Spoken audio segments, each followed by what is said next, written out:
Lego 118 electric train from year 1968, 107 parts. This set uses a whistle to control the movement of the train. The train in this set can be commanded to go forward and stop. Year newer set, from 1969 set number 138 can be commanded to go forward, stop, and go in reverse. The set consisted of a black motor, black holder for 315V batteries, white microphone block, transparent block containing a circuit board with electronics, 2 cables with color-coded plugs, wheels and couplings and a whistle. The Lego 118 electric train is quite rare. It's over 50 years old.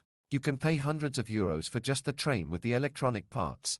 With the original box and instructions in good condition, you can expect to pay thousands for the set, not to mention the unopened package. True collectors don't always think about money. They are interested in objects and toys that were ahead of their time and well made, as you can see for yourself when you watch the video.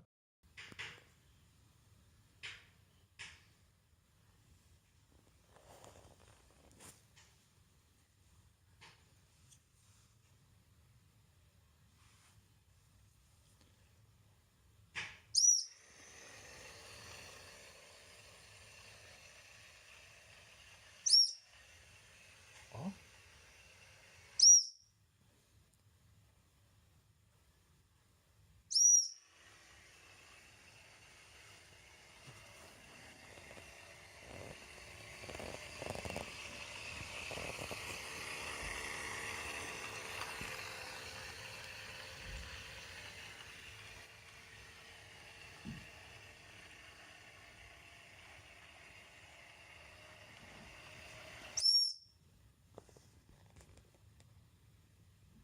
Still working.